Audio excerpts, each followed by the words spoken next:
Welcome back, my favorite artists. This week in Mrs. Mayo's virtual art studio, my older students are going to be drawing optical illusion hearts this week. They're a little tricky. You're going to see a lot of different options in my slideshow, so definitely take some time to really look at different choices and pick which one's best if you're virtual. If you're not virtual and it's too much to just look quickly, I'm going to have you draw along with me. So no matter which one you select, they all begin by drawing a really large heart in the middle. I am really going to suggest that you draw the whole thing with, what is this? Pencil. Pencil first. This is my daughter Juniper. She's going to be doing it with me today. So I'm going to begin by drawing the heart. Ready? So it's large and in the middle. Now I'm just doing plain. Yeah, you're drawing a snowman, Johnny. So I am with pencil. Ready, honey? Start drawing my heart in the middle. Doesn't have to be perfect.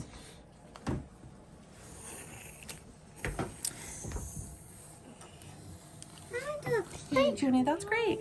Nope. That looks perfect.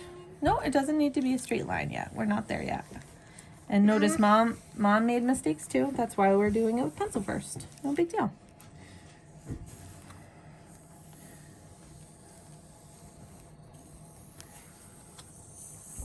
Good job. So for my optical illusion heart, am going to do the starburst heart. So after you have the heart the way you want it, if you want to erase the other lines so you don't get confused, that's probably a good idea. So optical illusions are artist trickery to give you the sense of 3D space on a 2D surface. The most famous op art artist is a man named M.C. Escher. You'll see some of his work in my slideshow too. They're really, really cool. All right, so we drew our hearts. Don't get frustrated. Just try your best. Now for the starburst heart, Juniper, look at mommy. I'm going to just draw a dot. Just a little polka dot to the side. And that dot's really important because all the lines you're going to make to create the starburst is going to radiate off that dot. Now, if you have a ruler, that's definitely what I would recommend to make your straight lines. But if you don't, you can use a straight edge to a book. So all of your lines, you're going to line up to that dot. So get your coloring book, Jenny. I grabbed for you right there. You're going to line up the top of your coloring book or ruler to your dots. Do you have enough room, June? So watch, look at, I have my dot. I'm going to put the corner of the top of my book there, and I'm going to draw a straight line. See how I did that? This is only humans. Now I'm going to line it up. This is only humans. And draw another one. Just try your best.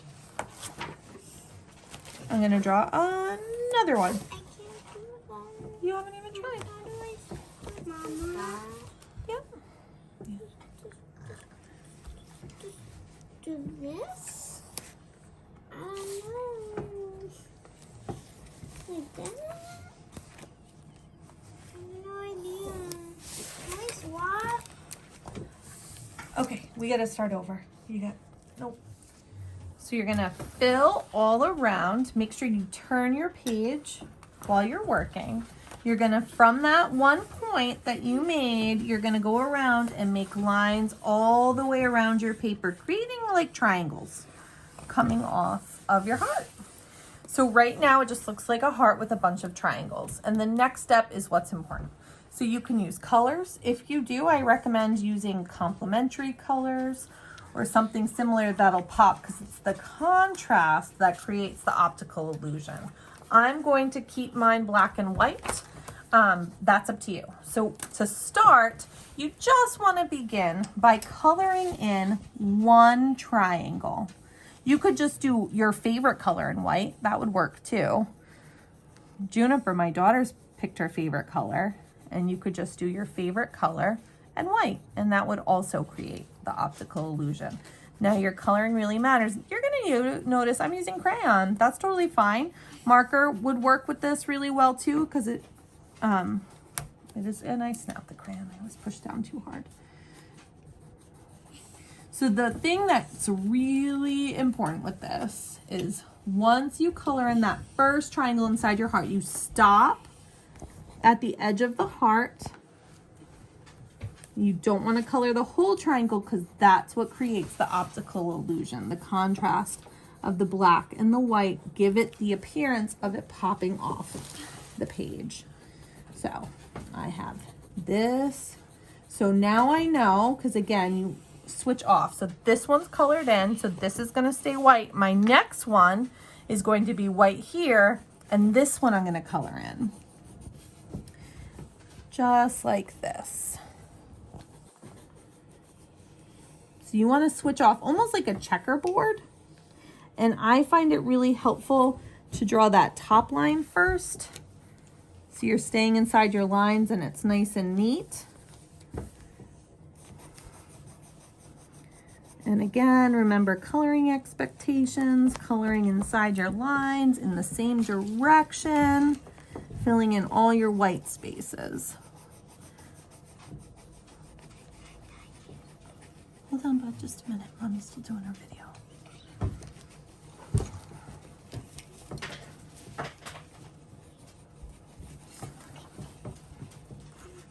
Oh, great job. I love it. I love your Santa.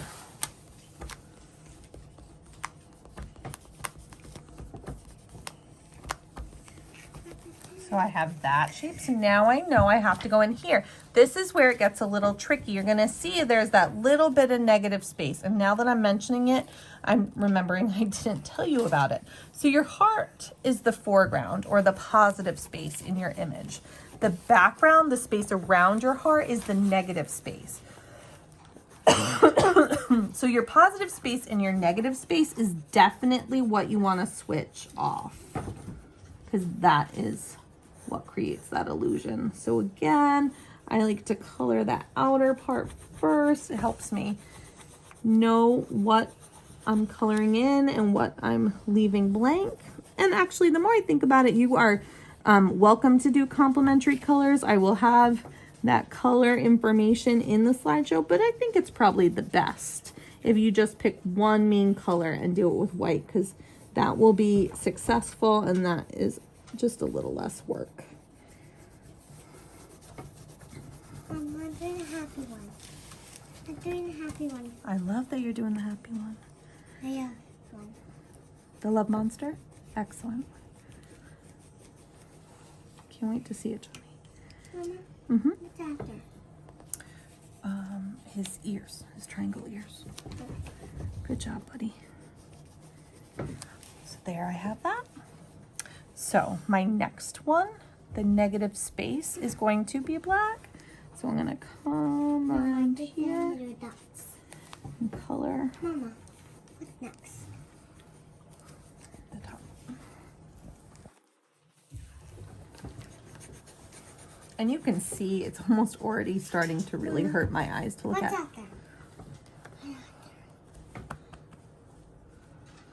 It's shoulders. Mm-hmm. And notice while I'm working, I'm turning the page. Mama, Good hard work, Juniper. one shoulder little squash, one shoulder little big. Mama, look at one shoulder little squash, one little bigger. It looks fantastic, buddy. Juniper, Look at yours that. does too. Look at them. All right, I'm gonna pause the video because actually this is going to take longer than you have time for. So I'm gonna fast forward along, but the big thing is to switch off the positive and negative space. Whatever you do in one, you do the opposite in the other. Oh yeah, monster. Yeah, monster. You all right? That's crazy. Yep, that did sound crazy. Mommy, what's after? What's after? The heart.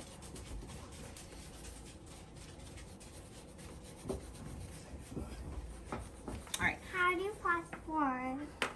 I'm gonna keep working, but for the sake of time, I want you to see that here, again, what I do here, I do the opposite on the outer part or the negative space around the heart. Inside is white, the outside's black. And I am going to create an optical illusion. Great job, honey. Love it. So I can't wait to see what you create. Don't forget to put your name on it and post it on your class I page. did the heart. Take care, guys. I'm sorry. Quick update, guys. I wanted to share with you my finished Starburst Optical Illusion Heart. And just quick reminders. This took me a while, probably about 15 more minutes to finish coloring. I would really just select one color. The biggest thing is to make sure you switch off what's in the foreground, the front, the heart is the foreground and the background. And some little spots can be confusing, like the little triangle inside the heart here. That would actually be part, as much as it looks like it's inside, it's actually the negative space background. So I left that white. If you make a mistake, I certainly, if you're trying your best, no biggie, it's a learning process. This is the first optical illusion project we've done this year, and it is hard. It's hard. But again, what really makes the illusion happen is switching off from what's inside the heart to the background. It might be helpful to mark those spaces before you color in all the way with a colored pencil or something you can erase, or an X maybe, just so you don't lose track. Because I even found for myself doing this, it was easy to get lost in it. So coloring really matters, straight lines really matter, but most of all, switching off foreground and negative space background. All right, I can't wait to see what you create. Sorry to keep it going, but I think it's really helpful for you to see the finished product of this optical illusion. Take care.